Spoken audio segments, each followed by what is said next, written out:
Preface. Challenges surround us.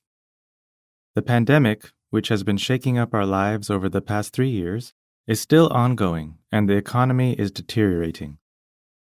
It is a repetition of the economic cycle which follows the stages of recovery, growth, slowdown, stagnation. The question now is where exactly in this cycle our economy has arrived at and how quickly it can recover. An analysis of several leading economic indicators, such as stock prices, due diligence index, long and short-term interest rate differences, and purchasing managers index, reveals that the global economy is showing signs of entering a complete slowdown or recession, according to NH Investment and Securities Research Fellow Baek Chang-gyu. This is especially the case in the United States. As inflation soars, interest rate hikes continue. The U.S. Consumer Price Index is at its highest level in 30 years since the 1980s, and the 10-year U.S. Treasury yield is also at an all-time high of 3.5%. Consumption is also shrinking. While real household income declines, e-commerce sales decline as well, and outstanding credit card payments rise. Indicators across the board are negative regardless of which side, macro-micro, or production-consumption, you look at. The National Bureau of Economic Research predicts that the U.S. economy will hit the bottom of a recession in the first half of 2023. Considering that the Korean economy tends to lag the U.S. economy by 1 or 2 quarters due to its high dependence on exports, one can infer that the Korean economy will continue to slow in the first half of 2023, and then bottom out in the 3rd or 4th quarter. Thus, the economy is unlikely to show significant improvement throughout 2023. There are warnings of an economic crisis. The economic forecasting model developed by the Mail Business newspaper and the Korea Economic Research Institute, using 6 leading economic indicators, such as trade balance, exports, producer price, cyclical change in leading economic indices, Kospi index, and business survey index, estimated the probability of an economic crisis comparable to the 1997 Asian financial crisis occurring within the next year to be 66% as of July 2022. The geopolitical outlook is just as dark.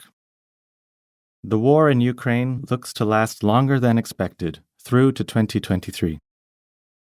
From an economic point of view, the focus of this war is not when will it end or who will win, but how long will sanctions on Russia last? If strict economic sanctions against Russia continue and Russia keeps gas exports to Europe cut off, it will have an ongoing economic impact on Europe and in turn the global economy. Geopolitical tensions between China, Taiwan, and the United States are also intensifying. While it is unlikely that China will invade Taiwan, as some worry, there remains the probability of small provocations and localized conflicts continuing between the 3 countries. It is likely that 2023 will be a complicated year for South Korea, which faces a difficult dilemma due to its high political and economic dependence on the U.S. and China.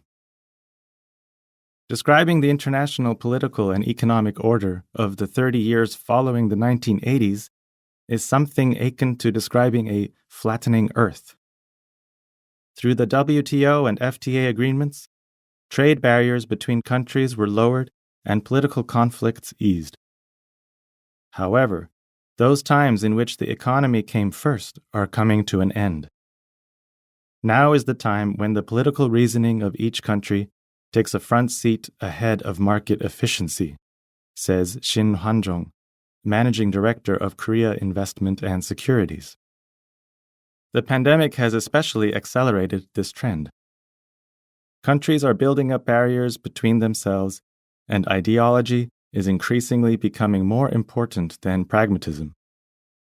During such times, making interpretations or forecasts based on just quantitative economic analysis, as in the past, becomes difficult.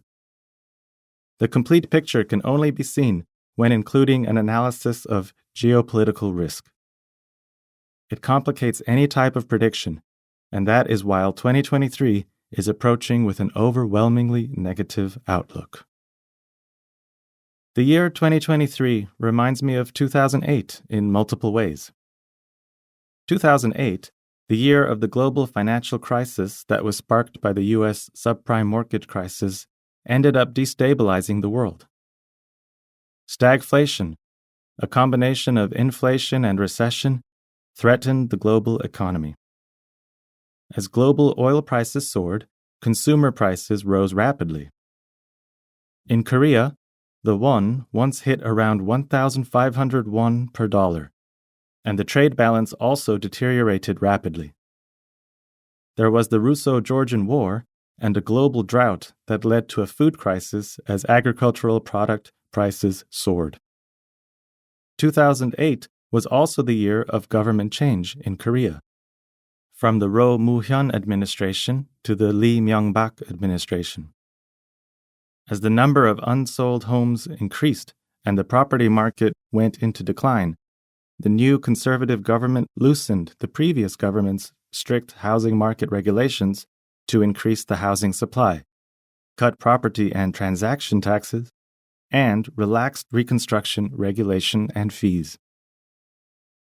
There are also many differences between the two periods. Today, the fundamental health of the Korean economy has become much stronger, and industries that are competitive on a global level, such as semiconductors and batteries, have been established, as have sectors that are serving as new growth engines in the K-content field of entertainment and games. Now, as we attempt to forecast the consumer trends of 2023, it is crucial to distinguish between what will be repeated from 2008 and what will change. 2023 is said to be a year of recession, but there have been significant changes over the past few years. There have been rapid technological advances, and new apps, virtual worlds, remote work, and the digital economy have all developed significantly. Moreover, a generational change is taking place, with the main consumer group now moving towards Generation MZ. Thus, the key is to anticipate what kind of new trends will arise when these ongoing changes collide with the cyclical economic downturn. We have derived the top 10 consumption trends for 2023. The 10 trends can be divided along three axes: economy, people, and technology. 1. Economy.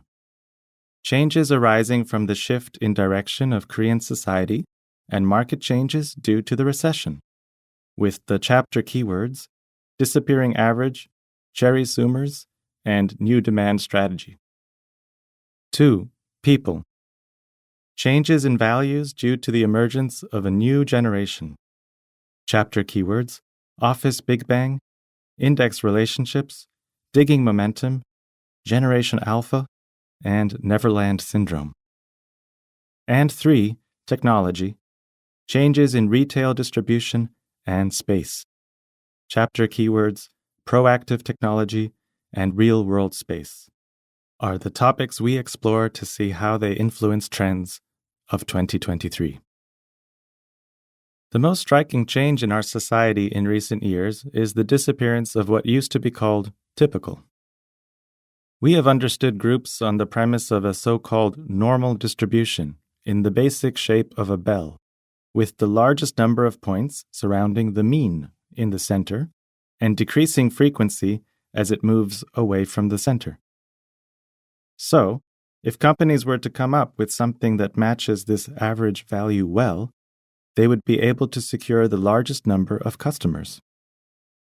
However, this concept of normal distribution is breaking down. Polarization, which is frequently discussed these days, is a representative example. During a recession, people look for heavily discounted products, But at the same time, the ultra-high-end luxury market tends to grow along with it. It is just the average mass market that is shrinking. In the era of people rejecting these typical products, it is difficult for companies to survive by continuing to cater to what they consider an average audience. Exceptional measures are required. The first of the keywords of each year's edition encompasses the broader trend of the year. Thus, the disappearing average trend was introduced as the first keyword for this year. As pointed out earlier, although there are many similarities between the recessions of today and 2008, the biggest difference between then and now is the change in the driving force of consumption. The biggest cause of change in the market, both among households and in the workplace, is the emergence of a new generation, commonly referred to as Generation MZ. During times when people say even a 3-month gap is enough to cause what feels like a generational gap, it is a tough task to aggregate 30 years' worth of generations from 1980 to 2009 under one label, Generation MZ. But it is this new generation that is driving major change in every element of our society. The place where the change is most obvious is in the workplace. In the United States, the number of resignations is increasing rapidly to the point of being called the Great Resignation. And the organizational culture in Korea is also changing significantly. We call this trend the Office Big Bang, in the sense that changes surrounding work and organizational culture are happening at an exponential rate. The Office Big Bang phenomenon not only discusses the recent increase in job turnover, but also explores the root cause of the growing number of resignations. We then highlight fundamental and practical ways for companies to attract and retain talent. One of the most important aspects of human life as a social being is establishing relationships. In the past, we have classified relationships on a straightforward scale by distinguishing between close friends and acquaintances, depending on the closeness of the relationship. However, as various types of social media are being used simultaneously, the distinction between these relationships is not as simple as in the past. Moreover, due to the impact of the pandemic, in-person encounters have significantly decreased, and as a result, the layers and depth of personal relationships have become very complex and multidimensional. The new form that relationships take can be referred to as an index relationship, in the sense that relationships do not just have the differentiating criteria of being close or not being close, but are managed by attaching an index label to the relationship based on that relationship's purpose. This new aspect of establishing and managing relationships will have a profound impact not only on personal relationships, but also on trends across our economy, including consumer behavior and work life. 2023 is the year of the black rabbit.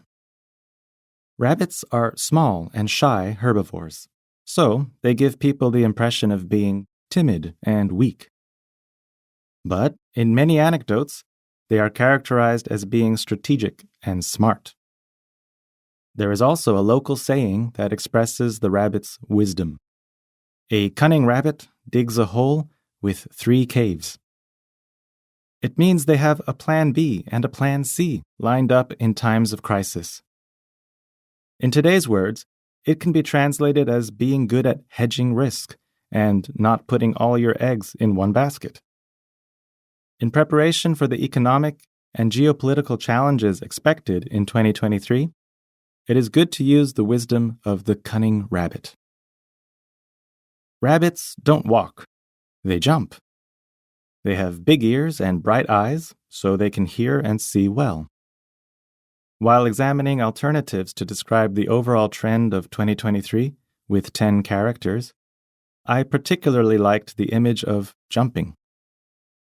Although we are facing a difficult new year, we decided on Rabbit Jump as the title of the book and main keyword, with the hope that we jump and act wisely like a rabbit. It contains hope that the crouching rabbit will be able to jump higher, although it may be hampered by the recession. If we endure this period well, there will be a chance to take another leap forward.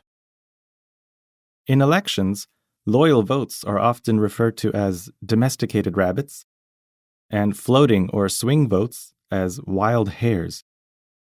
The same will be true in the market. If loyal customers are called domesticated rabbits and new customers are called wild hares, in today's chaotic market, where consumer brand loyalty is weakening every day, even holding on to domesticated rabbits has become a difficult task.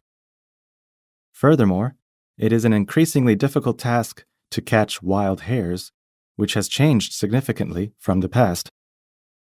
How do companies attract consumers when they cannot predict their next move? This has become the challenge for all.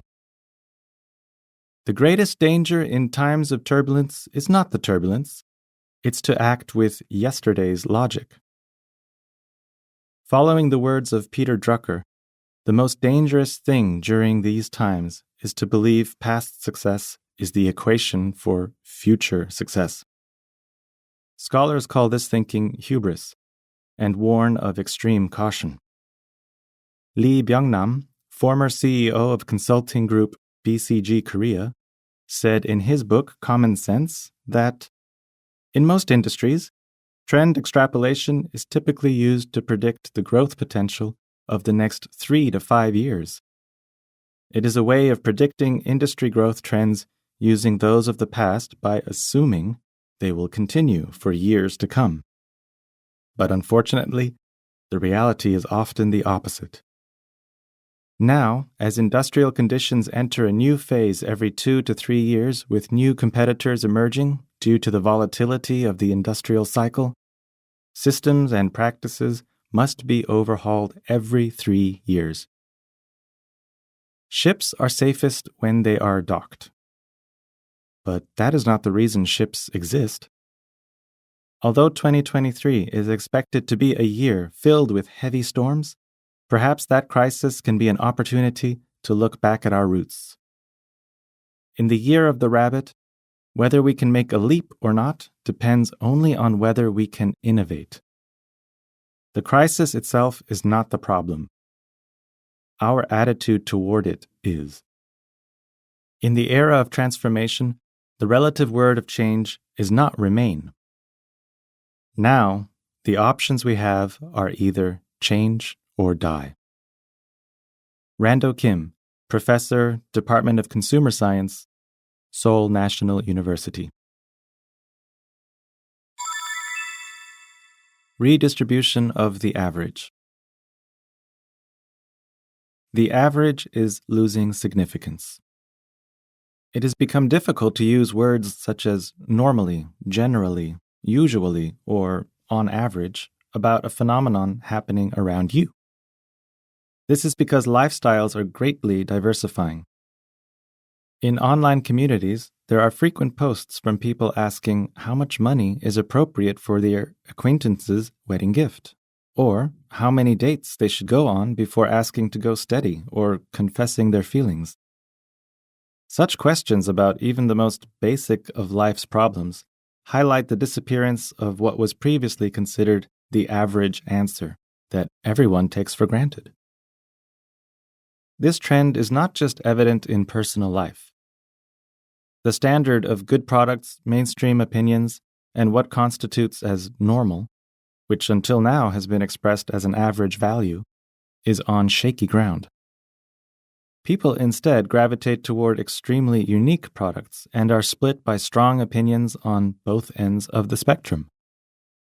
As the distinction between what is normal and abnormal is starting to become accepted as being different rather than wrong, and as the world starts to view and value diversity more positively, the idea of something being normal and average is gradually losing its place. In Consumer Trend Insights 2023, we will call the phenomenon of the disappearance of the normal standard that has been widely accepted in the market and society, as well as in the lives and values of individuals, as the disappearing average trend.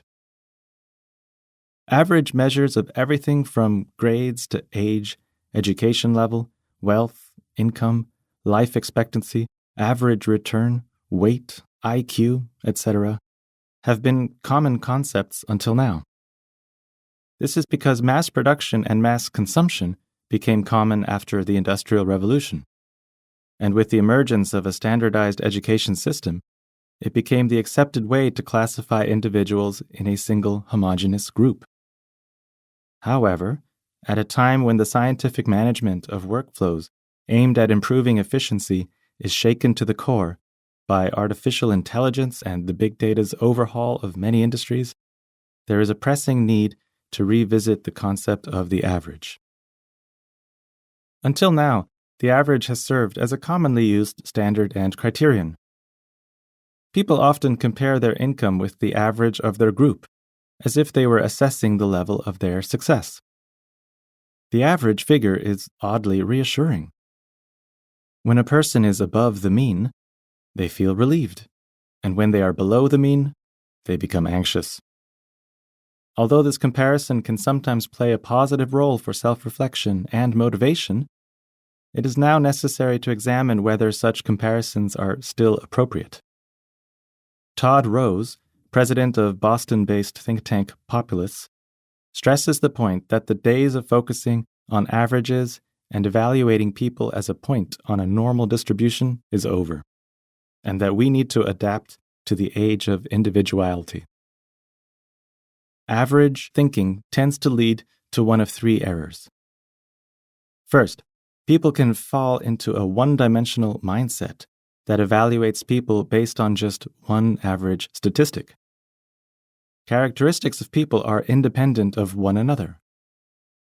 For example, a person's height and hand size are not proportional. Therefore, it is necessary to understand several aspects or metrics on a three-dimensional scale. Second, it is possible to overgeneralize and make assumptions from categorizing or grading individuals based on a normal distribution. This can be compared to trying to explain all of a certain person's behavior by solely using MBTI, even though everyone behaves differently depending on the context. For example, gauging a woman's preference and behavior when visiting a restaurant may be more closely related to whether she's with her family or alone, rather than the classification that she is an office worker in her 20s.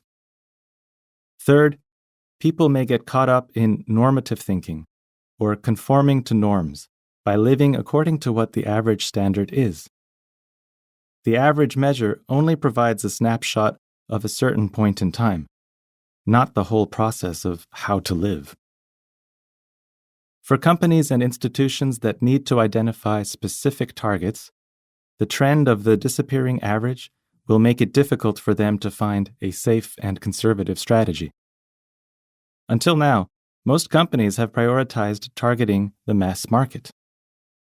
As the word mass suggests, the target has been a large, amorphous collection of individuals, and the target in the mass market was an unspecified anyone and everyone. Now, when normal distributions are no longer what they used to be, it is highly probable that the mass is just an illusion. In times of polarization, multipolarity, and unipolarity, average, typical, and normal are just ambiguous terms.